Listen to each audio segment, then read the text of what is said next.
নমস্কার, ঘরোয়া রান্নায় সবাইকে স্বাগত। দেখে নেওয়া যাক আজকের রেসিপি। আজ আমি আপনাদের সাথে চিলি পটেটো রেসিপি শেয়ার করব। চিলি পটেটো বানানোর জন্য সবার প্রথমে আমি আলু এই যে এরকম টুকরো করে কেটে নিয়েছি, কেটে ধুয়ে পরিষ্কার করে রেখেছি। দিয়ে দেবো এর মধ্যে বেশ কিছুটা নুন, দেবো পরিমাণ মতন গোলমরিচ গুঁড়ো,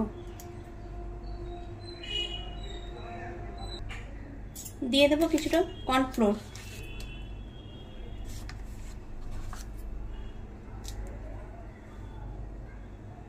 দিয়ে দেবো কিছুটা ময়দা,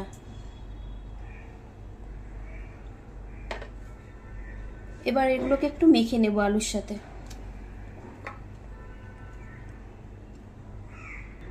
আমি এখানে আলাদা করে কিন্তু আর জল ব্যবহার করিনি। আলু ধুয়ে নেওয়ার পরে যে আলুর গায়ে একটু জল লেগেছিল সেটা দিয়ে কিন্তু মাখানো হয়ে গেছে।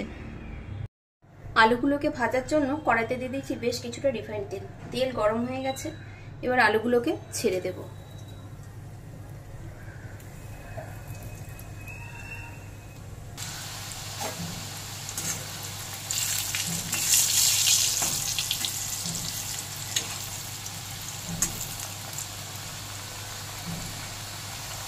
একদিক ভাজা হয়ে গেলে আরেক দিক সব উল্টে দিলাম।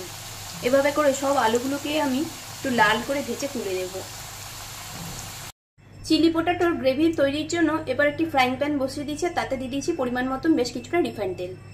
আর এখানে আমি পেঁয়াজ আর ক্যাপসিকাম টুকরো করে কেটে নিয়েছি, আর আদা আর রসুনও কিমা করে নিয়েছি, আর কিছুটা রেখেছি লঙ্কা কুচি। তেল গরম হয়ে গেছে, আদা রসুন কুচিটা দিয়ে দিচ্ছি,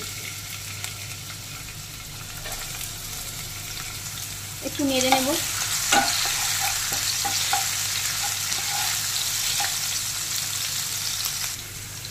ক্যাপসিকাম আর পেঁয়াজগুলোও দিয়ে দিচ্ছি, দিয়ে দিচ্ছি স্বাদ মতো নুন,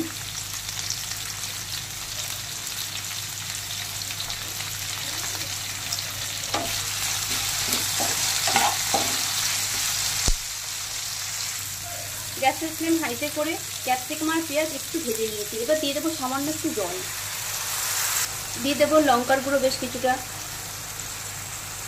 দিয়ে দেবো একটু কাশ্মীরি লঙ্কার গুঁড়ো, দিয়ে দেবো বেশ কিছুটা টমেটো কেচাপ, দিয়ে দিচ্ছি রেড চিলি সস, দিয়ে দিচ্ছি কিছুটা গ্রিন চিলি সস, দিয়ে দেবো কিছুটা সয়া সস। আমি দিয়ে দিচ্ছি এখানে সামান্য একটু আদা রসুন পেস্ট। আমি আদা রসুন কিমা ইউজ করেছি, কিন্তু তবু একটু দিলাম, আমার মনে হয় একটু পেস্টটা দিলে ভালো হয়। এবার ভালো করে সব নেড়ে নেব। চাইনিজ রান্না কিন্তু হাই ফ্লেমেই হয়, তাই আমি এখানে গ্যাসের ফ্লেমটা একটু হাইতেই রেখেছি। 2-3 মিনিট নেড়ে নিয়ে সামান্য একটু জল দিয়ে দিচ্ছি, একটু মিশিয়ে নিলাম। এবার দিয়ে দেব সেই ভেজে রাখা আলুগুলো।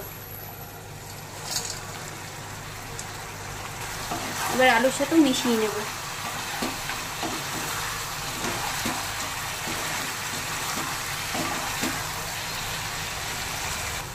মিশিয়ে নেওয়া হয়ে গেছে, এবার গ্যাসের ফ্লেমটা আমি অফ করে দেব। ওপর থেকে দিয়ে দিলাম কিছুটা কাঁচা লঙ্কা কুচি। কিছুক্ষণ পর প্লেটে সার্ভ করে নিয়েছি চিলি পটেটো। এভাবে আপনারাও বাড়িতে একবার বানিয়ে নেবেন, আশা করছি আপনাদেরও ভালো লাগবে। খুব শীঘ্রই দেখা হবে নতুন কোনো ভিডিওতে। সবাই ভালো থাকবেন।